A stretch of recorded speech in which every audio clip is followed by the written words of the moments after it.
सच ही कहा किसी ने। अच्छे समय से ज़्यादा एक अच्छे इंसान से रिश्ता रखिए, क्योंकि एक अच्छा इंसान अच्छे समय को ला सकता है, लेकिन अच्छा समय एक अच्छे इंसान को नहीं ला सकता है। बिल्कुल सही बात है।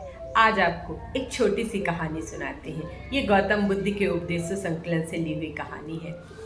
गौतम बुद्ध का जो आश्रम था, उसमें जब दीक्षा समारोह होता था, जो शिष्य आते थे और जब वो बुद्धत्व प्राप्त कर लेते थे, आश्रम में रहने लगते थे, तब गौतम बुद्ध उन्हें आसपास के गांव में एक दिशा बताते थे या कहते थे और उनसे कहते थे कि आप वहां जाओ और वहां जाकर लोगों में अपने ज्ञान को आप बांटो और उन लोगों को शिक्षित करो। ऐसे ही एक शिष्य आया, उसका दीक्षा समारोह हुआ, वो वहाँ पे रहा और उसने बुद्धत्व को प्राप्त किया। लेकिन उसे आश्रम में रहते रहते काफ़ी वक्त हो चला था, 5-6 महीने बीत गए थे। लेकिन गौतम बुद्ध ने उससे नहीं कहा कि तुम किसी दिशा में जाओ और लोगों को जाके ज्ञान दो। वो काफ़ी परेशान था, क्योंकि जो उसके बाद भी और शिष्य आ रहे थे, वो उनको गौतम बुद्ध बोल रहे थे कि तुम इस दिशा में चले जाओ, ऐसा करो, लेकिन उसको नहीं बोल रहे थे।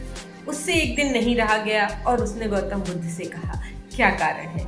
मुझे भी बुद्धत्व प्राप्त किए हुए इतना समय हो गया, लेकिन आपने मुझसे ये नहीं कहा कि इस दिशा में जाओ या इस गांव में जाओ और वहां जाके लोगों को शिक्षित करो, अपना ज्ञान दो। गौतम बुद्ध ने उससे कहा, थोड़ा ठहरो, मैं तुम्हें बताता हूँ। वो रुक गया। कुछ दिन और बीत गए। उसने फिर कहा कि क्या कारण है, आप मुझे क्यों नहीं भेज रहे? वो मुस्कुराए। उसने कहा, ठीक है, कल तुम पूर्व दिशा में एक गांव है, वहां पर चले जाना। वो खुश हो गया। उसे लगा कि अब उसका जो है बुद्धत्व प्राप्त करने और ज्ञान प्राप्त करने का वो सब पूर्ण हुआ और अब वो कल ज्ञान देने के लिए जाएगा। वो सुबह उठा और पूर्व दिशा में जो एक गांव था वहां पे चला गया। वो जैसे ही पहुंचा, उस गांव में जाके उसको बड़े ही अजीब से लोग रुके। किसी ने भी उससे अच्छे से बात नहीं की, बल्कि कुछ लोगों ने तो उसके साथ बड़ा अभद्र व्यवहार किया। और उसने जब भिक्षा मांगी तो किसी ने भी नहीं दी। एक व्यक्ति ने जैसे तैसे भिक्षा दी, वो भी फेंक के उसको भिक्षा दी। उसे बड़ा ही क्रोध आया और वो वहां से शाम को वापस लौटा। वापस लौटते ही उसने गौतम बुद्ध से कहा, आपने मुझे जिस गांव में भेजा था, उस गांव के लोग जो है वो काफ़ी असभ्य है। उन्होंने मेरे साथ इतना गंदा व्यवहार किया और ये देखिए, उन्होंने मुझे मारा भी और एक ने तो भिक्षा दी तो वो भी फेंक के दी। किस तरीके के लोग हैं उस गांव में? गौतम बुद्ध कुछ नहीं बोले। बोले, ठीक है, तुम रुको। उन्होंने अपने एक और शिष्य को बुलाया और उससे कहा कि तुम अगले दिन पूर्व दिशा में जो गांव है वहीं जाना। ये सुन रहा था बैठा बैठा। गौतम बुद्ध ने उस शिष्य को उसी गांव में भेजा था जिसमें इस शिष्य को भेजा था। वो शिष्य भी उस गांव में गया।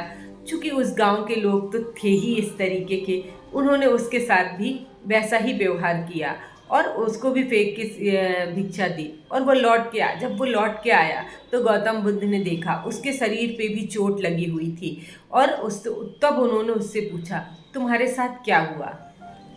उसने कहा, मैं उस गांव में गया था। उस गांव के लोग बहुत भोले भाले हैं, सीधे साधे हैं, बस। तो उन्होंने कहा, लेकिन तुम्हें ये चोट कैसे लगी है? लाओ, मैं इस पे थोड़ा सा घाव पे कुछ मरहम लगा दूँ। तो गौतम बुद्ध ने उसके घाव पे मरहम लगाया और उससे पूछा। तब उसने सारी कहानी सुनाई कि मैं गया था वहाँ पे, एक व्यक्ति ने आकर मुझको भिक्षा दी फेंक के, तो मैंने उसको धन्यवाद दिया, कहा तुम्हारा कल्याण हो।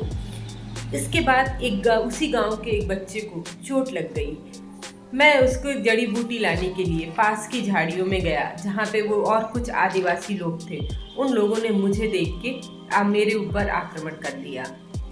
तब गांव वालों में वो व्यक्ति जिसने मुझे फेंक के भिक्षा दी थी, वह आया और उसने मेरी हेल्प की, मुझे बताया और वो मुझे ले आया यहाँ पे। और उसने कहा कि ये तो हमारे बच्चे के लिए जड़ी बूटी लेने के लिए गया था। बोले, बहुत सीधे साधे, बहुत ही ज़्यादा भोले हैं उस गांव के लोग। और जब मैं जड़ी बूटी लेके वापस आया, उस बच्चे को लगाया, तब उन लोगों ने हमारी मदद की और हमें यहाँ तक वो ले आए। पहले शिष्य को समझते देर न लगी कि इसने अपने अहंकार को खत्म कर लिया है। तभी उसे इस गांव के लोग भोले भाले लग रहे थे और उसे अपनी गलती का एहसास हो चला था।